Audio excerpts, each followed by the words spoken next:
매운 것의 대표는 고추지요. 요즘은 고추보다 더 매운 것을 찾기 때문에 캡사이신이라는 고추에서 추출한 화학물질도 있습니다. 그리고 아주 매운맛을 내는 공업용 화학물질도 있는 것이지요. 더 매운 것을 찾다 보니 희한한 매운맛들이 많이 나타나고 있습니다.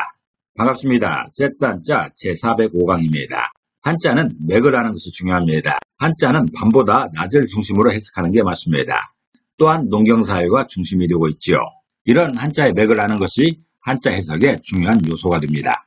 오늘은 맵다라는 의미를 가진 한자들을 셋다자로 해석해 보겠습니다.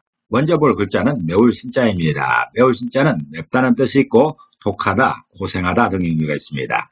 매울 신자는 설립자와 열십자로 구성되었죠. 이 중에 설립자는 서다란 것으로 일어서는 것을 말하고 있습니다. 또 열십자는 숫자 열을 의미하지만 한자에서는 완전하다는 의미로 부수로 사용되고 있습니다. 그래서 매울 신자가 의미하는 그 매운 것은 완전하게 일어서려면 고생이 따른다는 그런 해석입니다. 다시 말해서 성공하기 위해 고생의 과정이 맵다라는 것이죠. 누구나 어떤 목표를 정하고 그것을 성공시키기 위해서는 많은 고생이 따릅니다. 그 목표에 걸맞는 무거운 짐들이 나타나는 것이죠. 그림처럼 이렇게 무거운 짐을 꼭대기로 끌고 가는 그런 모양인 것이죠. 매울 신자는 성공하기 위해 고생의 과정이 맵다라는 그런 의미입니다. 천신만고라는 말 있죠. 천신만고는 마음과 몸을 온 가지로 수고롭게 하며 애를 쓰는 것을 말하고 있습니다. 천 가지 매운 것과 만 가지 고생스러운 것을 말하는 것이죠. 또한 신고라는 말에서 또는 향신료에서 매울 신자가 사용되고 있습니다. 이 매울 신자는 셋단자 125강에서도 자세히 다룬 바 있습니다. 참고하시기 바랍니다.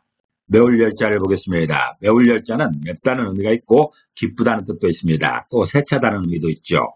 매울 열자는 죽음뼈 알자와 칼도자와 불화자로 구성되었습니다.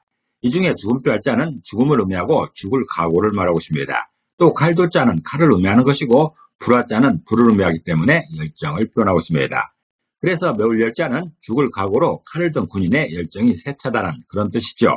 다시 말해서 격렬한 도전을 앞둔 전사의 세찬 열정이 맵다라는 것입니다. 매울 열자는 그림처럼 전투를 앞둔 군인의 이런 모습입니다. 죽을 각오를 하면서 적진으로 뛰어드는 군사의 열정을 말하고 있는 것이죠. 매울 열자는 격렬한 도전을 앞둔 전사의 세찬 열정이 맵다라고 표현하고 있습니다.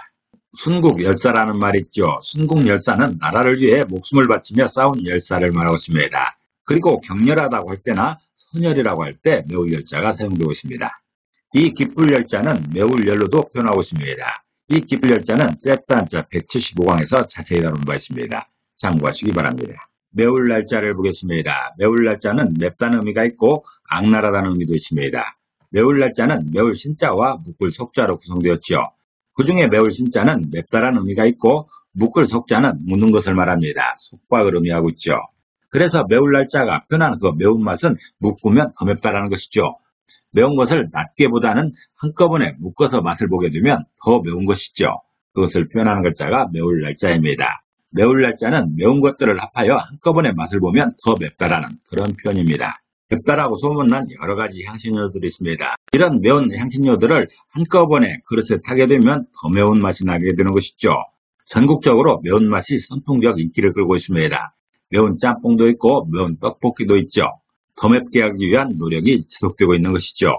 매울 날자는 매운 것들을 합하여 한꺼번에 맛보면 더 맵다라는 그런 표현입니다. 마라탕이라는 음식 있죠. 중국에서 건너온 아주 매운 음식입니다. 한자 원음대로면 마랄탕인데 일반적으로 마라탕이라 읽고 있습니다.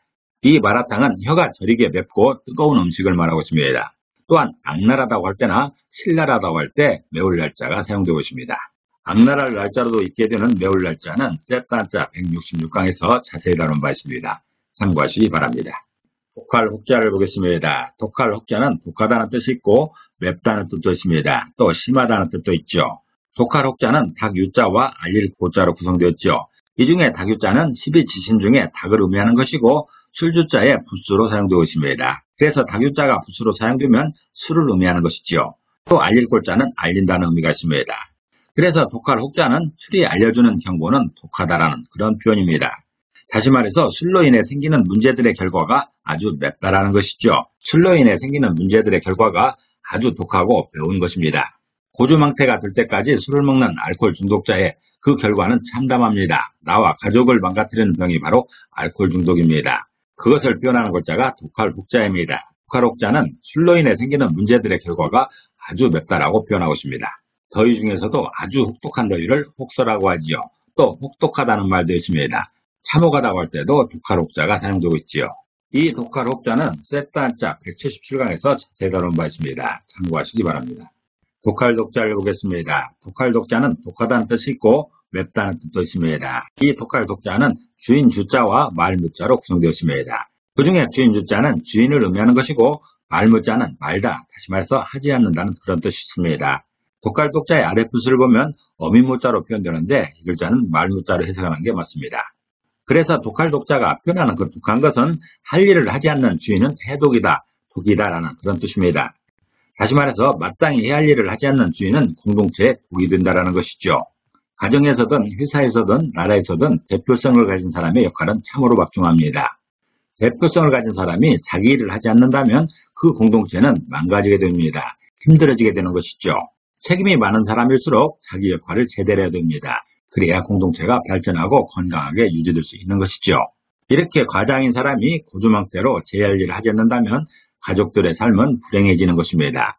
독할독자는 마땅히 해야 할 일을 하지 않는 주인은 공동체에 독이 된다라는 그런 표현인 것이죠.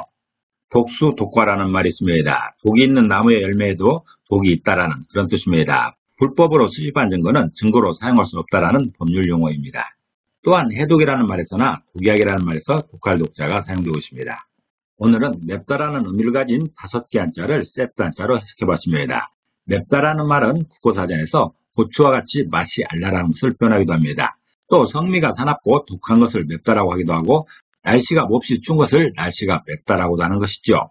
이런 맵다라는 의미를 가진 5개 한자 중에 먼저 본 글자는 매울 신자였습니다. 매울 신자는 성공하기 위해 고생의 과정이 맵다라는 그런 표현인 것이죠.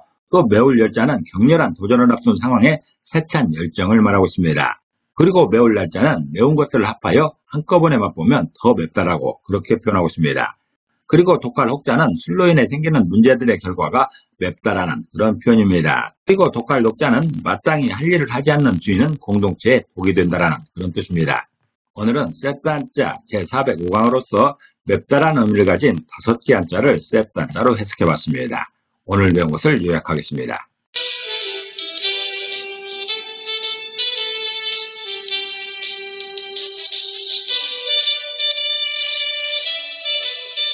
사는 것이 고생이라는 말도 있듯이 매운맛을 피할 수는 없을 것입니다. 그렇지만 그 매운맛에 길들여져서도 안 될 것입니다. 오늘도 평안한 하루 보내시길 기도합니다. 감사합니다.